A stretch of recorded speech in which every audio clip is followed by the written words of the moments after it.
Bien, vamos a empezar con dictadura de derechos humanos, que es la segunda parte de esta unidad.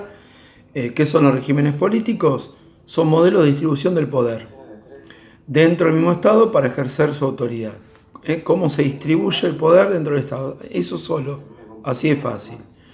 Bien, hay dos grandes modelos dentro de estos regímenes políticos, digamos, los democráticos y los autoritarios. Los autoritarios además tienen una subdivisión que no la voy a explicar en este caso, pero no es un solo modelo.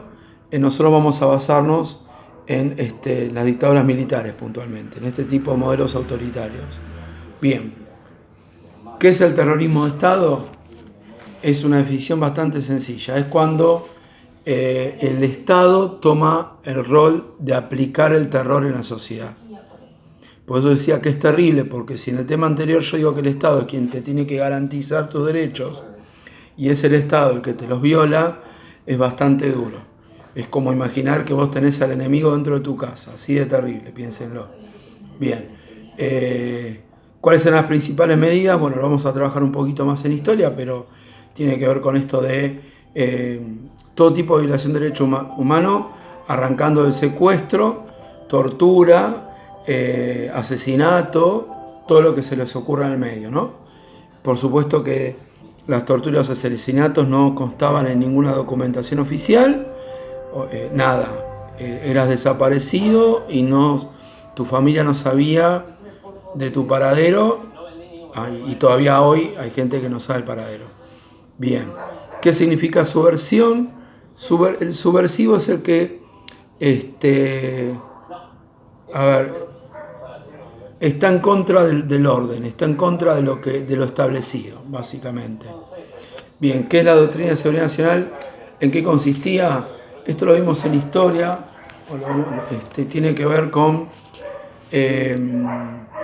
cuando Truman, después de la Segunda Guerra Mundial, habla del enemigo ideológico y pone al comunismo como su principal enemigo, no quiere saber nada con ello. La idea es un poco proteger las fronteras de esta corriente ideológica. El enemigo ya no va a estar por fuera, sino que puede estar adentro, y ese va a ser el enemigo.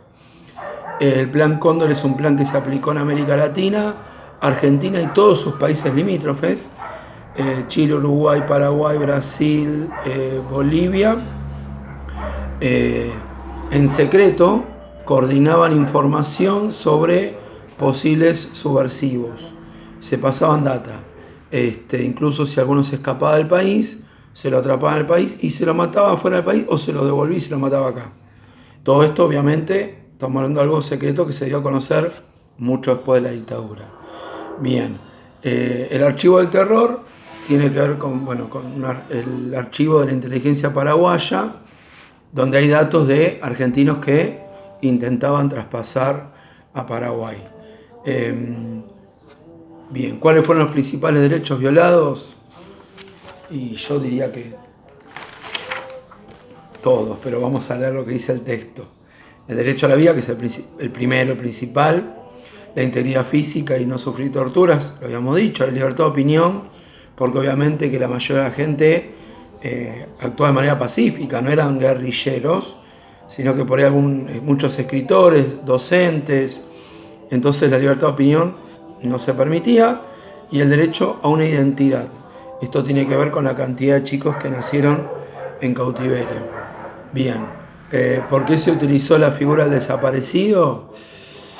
Más allá de lo que dice el texto, la figura del desaparecido genera un efecto terrible en la sociedad, porque vos no tenés un cuerpo a quien llorar, no hay un duelo. Vos pensás que desaparece ahora un familiar y te queda esa esperanza de que en algún momento va a venir, va a volver, y eso te mantiene atrapado y quieto, estático, porque vos no reaccionás hasta resolverlo.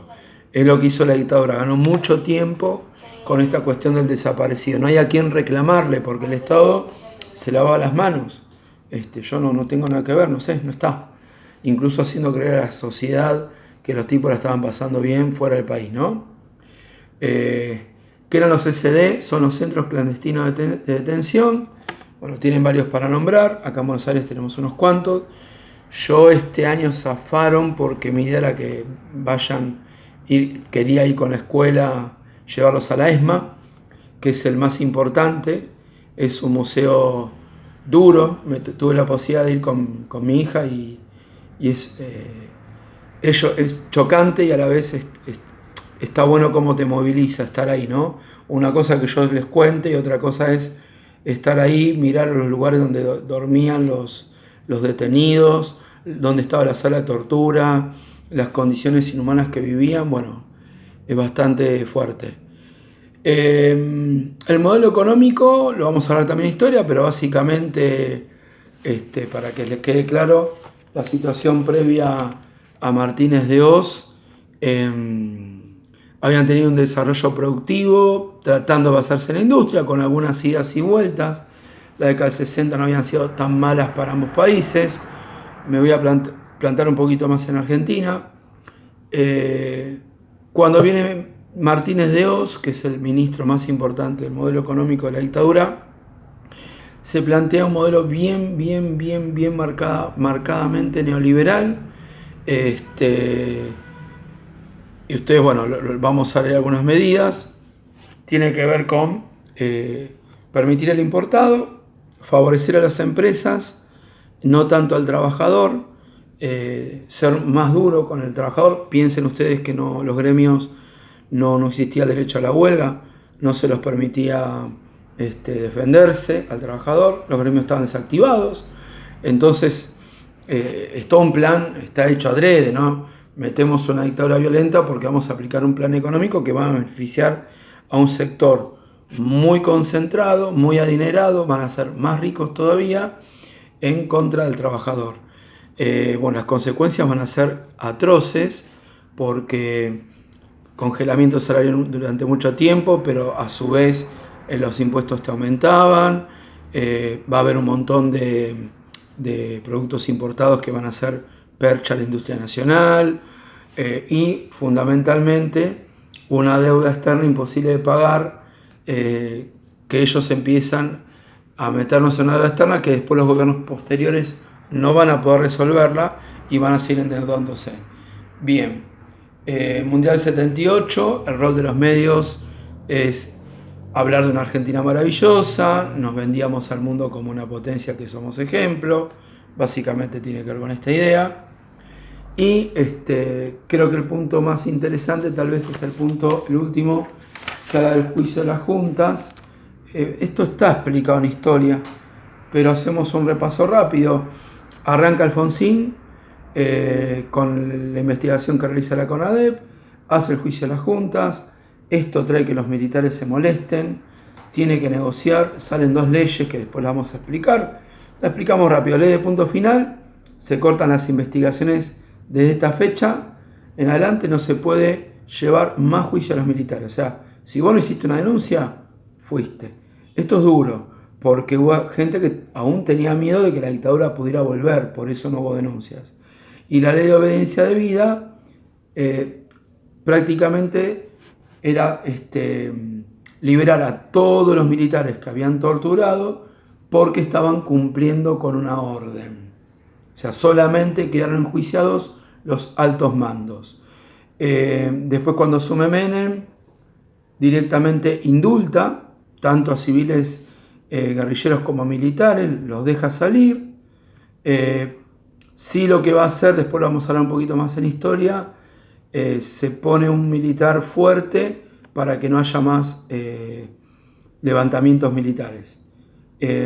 Con Kirchner se derogan las leyes que había hecho Alfonsín, pudiendo volver a abrirse justamente y pudiendo caer detenidos otra gente. Y llegamos prácticamente, en el 2007 la Corte Suprema declara constitucionalmente intolerables los indultos, esto que había hecho Menem.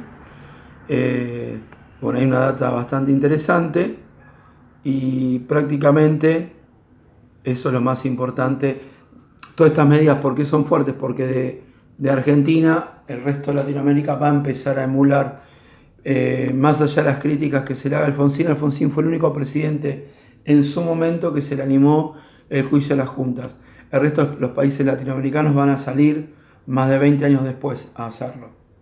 Con esto terminamos este tema.